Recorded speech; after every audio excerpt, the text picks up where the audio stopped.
ये कहानी शिखा श्रीवास्तव अनुराग द्वारा लिखी गई है। मम्मा मेरी बात सुनो ना। नन्हा विभव अपनी माँ संगीता की गोद में चढ़ने की कोशिश करते हुए बोला। संगीता ने उसे गोद में लेते हुए कहा, बस थोड़ी देर और रुक जाओ बेटा, मैं ये अंतिम खिलौना डिजाइन कर लूं, फिर तुमसे ढेर सारी बातें करूंगी। संगीता एक जानी मानी खिलौना निर्माता कंपनी की हेड डिजाइनर थी।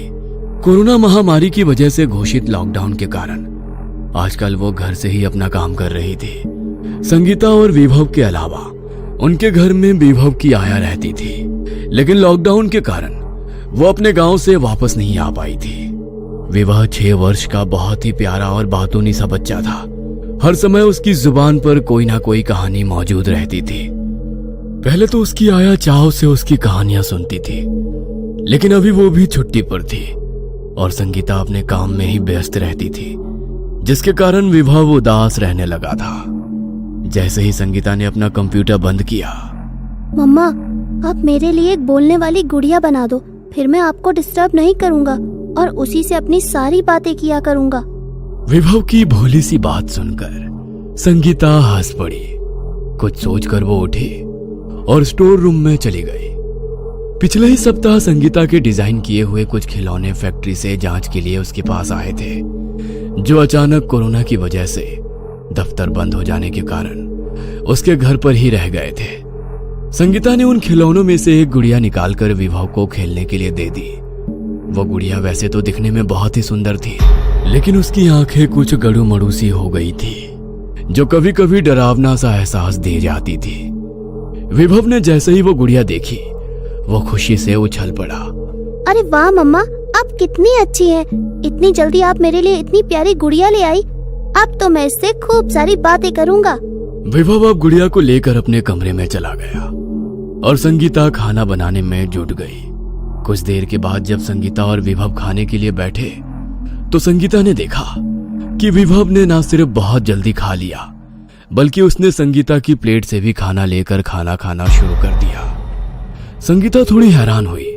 फिर उसने सोचा कि शायद देर तक खेलने के कारण विभव को ज्यादा भूख लग गई होगी। खाना निपटाकर संगीता एक बार फिर अपने कंप्यूटर के आगे बैठ गई और विभव अपनी नई गुड़िया से खेलने में मग्न हो गया।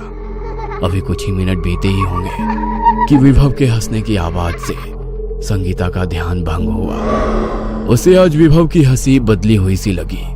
वो चौंक कर उसके पास पहुंची तो उसने देखा विभव गुड़िया को लिए अलमारी के ऊपर चढ़कर बैठा हुआ था। उसे यूं देखकर संगीता घबरा सी गई। तुम अलमारी पर कैसे चढ़े? अगर गिर जाते तो क्या होता?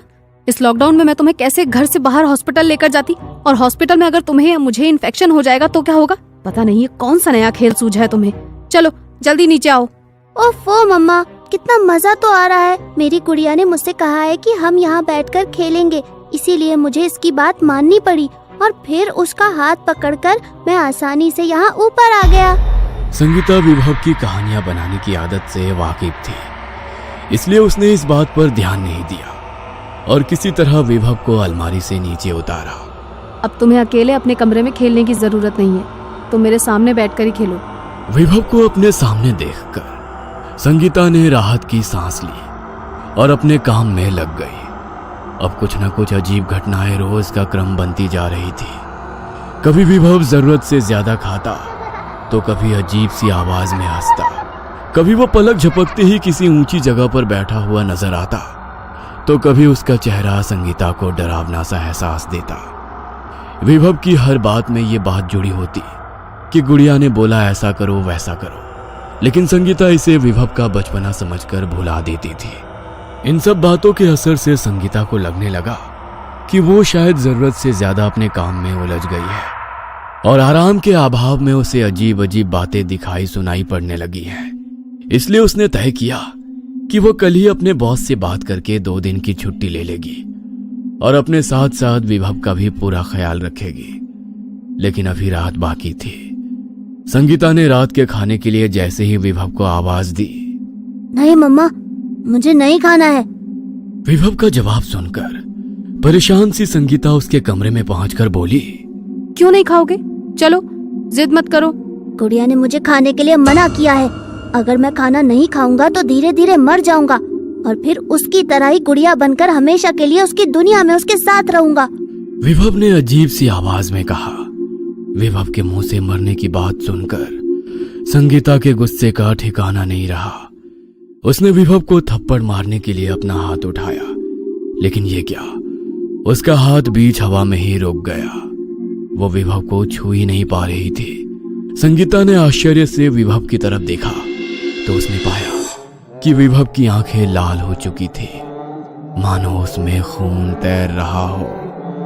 उसके हाथ में मौजूद गुड़िया से भी हंसने की विचित्र आवाज आ रही थी, जो अब संगीता को बुरी तरह डराने लगी थी। सहसा गुड़िया और विभव दोनों की आवाज एक साथ संगीता के कानों से टकराई। हमें थप्पड़ मारना तो बहुत दूर की बात है। तुम ना तो हमारे पास आ सकती हो और ना ही तुम हमें छू सकती हो।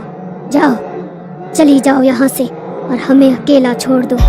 संगीता के लिए अब वहां एक सेकंड भी खड़ा रहना मुश्किल हो गया था। पसीने से लथपथ घबराई हुई सी वो तेजी से वहां से भागकर अपने कमरे में आ गई। कुछ देर के बाद जब वो संयत हुई तब वो फिर धीरे से विभव के कमरे में पहुंची। वहां पहुंचकर उसने देखा विभव सो गया था, लेकिन गुड़िया अभी भी उसके बिस्तर पर उसके पास ही थी। संगीता को अब उस गुड़िया से बहुत डर लग रहा था। फिर भी किसी तरह हिम्मत जुटाकर उसने गुड़िया को विभव के पास से उठाया और उसे बाहर ले जाकर उसने उसके टुकड़े टुकड़े कर दिए। फिर गुड़िया के इन टुकड़ों को उसने एक बॉक्स में पैक किया और उसे अन्य डैमेज खिलौनों के साथ रिकंस्ट्रक्शन के लिए स्टोर रूम में डाल दिया। हाँ, चलो, इस मनहूस गुड़िया से मुझे और मेरे बेटे को छुटकारा मिला। स्टोर रूम का दरवाजा बंद करते हुए संगीता स्वयं से बोली। अभी वो खुश होते हुए विभव के कमरे में पहुंची ही थी कि उसके मुंह से जोरों की चीख निकल गई। बिस्तर पर विभव की जगह वही गुड़िया लेटी हुई थी और विभव एक गुड्डे के रूप में उसके हाथ में था। तुम्हें क्या लगा तुमने मुझे खत्म कर दिया? मुझे कोई खत्म नहीं कर सकता। मैं एक श्राप हूँ, ऐसा श्राप जिसे कोई नहीं मिटा सकता। मुझे अपनी दुनिया में अपने जैसे कुछ साथी चाहिए थे। देखो, मैंने एक साथी ढूंढ लिया है। अब तुम्हारा विभव भी गुड्डा बन चुका है। देखो। गुड़िया ने गड़ुमड़ू होती हुई अपनी आंखों को नचाते हुए कहा।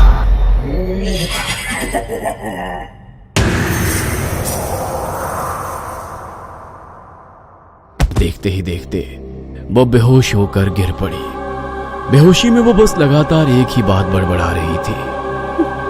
छोड़ दो, छोड़ दो, मेरे विभव को छोड़ दो, छोड़ दो। उसे गुड्डा मत बनाओ, उसे मत बनाओ गुड्डा। छोड़ दो, छोड़ दो, मेरे विभव को छोड़ दो। अचानक संगीता को महसूस हुआ कि कोई उसके चेहरे पर पानी डाल रहा है। उसने धीरे धीरे अपनी आंखें खोली तो उसके सामने पानी का जग लिए विभव खड़ा था। विभव पर नजर पड़ते ही संगीता झटके से उठकर बैठ गई और उसने उसे खींचकर अपने गले से लगा लिया। संगीता की इस प्रतिक्रिया से विभव ने घबराकर उससे पूछा, मम्मा, आपको क्या हो गया था? पता है मैं कितना डर गया था। आप अपनी आंखें भी नहीं खोल रही थी और पता नहीं क्या क्या बोल रही थी। फिर मैंने आया आंटी को फोन करके उन्हें सारी बात बताई। तब उन्होंने मुझे आपके चेहरे पर पानी डालने के लिए कहा। यह सब सुनकर विभव को स्वयं से अलग किए बिना संगीता बोली, मुझे कुछ नहीं हुआ है मेरे बच्चे, कुछ नहीं, और मैं कुछ होने भी नहीं दूंगी। भगवान का शुक्र है कि वो सब एक डरावना सपना था। थोड़ी देर बाद जब संगीता कुछ संभली तब उसने विभव से गुड़िया के विषय में पूछा। विभव ने रुआसी आवाज में कहा, पता नहीं मम्मा, मेरी गुड़िया कहाँ गई? मैं कब से उसे ही ढूंढ रहा हूँ। यह सुनकर संगीता ने चुपचाप स्टोर रूम का रुख किया। वहां पैकेट में गुड़िया के टूटे हुए टुकड़ों को देखकर उसे तसल्ली हुई। संगीता ने तुरंत माचिस निकाली और गुड़िया के टुकड़ों में आग लगा दी। देखते ही देखते वो सारे टुकड़े धूं धूं करके जलने लगे। आग के बुझने के बाद जब संगीता विभव के कमरे में पहुंची तो वहां विभव की जगह पर वही गुड़िया बैठी थी और संगीता को देखकर मुस्कुरा रही थी। संगीता उसे बिस्तर पर देखकर हैरान हो गई। तभी गुड़िया के अंदर से आवाज आई, मैंने कहा था ना, मैं एक श्राप हूँ, श्राप। जिसे कोई नहीं मिटा सकता है। ये सुनते ही संगीता के रोंगटे खड़े हो गए। संगीता भागते हुए जैसे ही स्टोर रूम में पहुंची, उसकी चीख निकल गई। उसने गुड़िया समझकर विभव के टुकड़े करके उसे आग लगा दी थी। अक्सर पागल खाने में रोते हुए संगीता की आवाज सुनाई देती थी। मैंने विभव को नहीं मारा है। मैं तो श्रापित गुड़िया को मारा था। हाँ। ये कहानी आपको अच्छी लगी हो तो हमें सब्सक्राइब करें, हमारा इंस्टाग्राम और फेसबुक पेज जरूर फॉलो करें। और हाँ दोस्तों, सब्सक्राइब करना भूलना मत।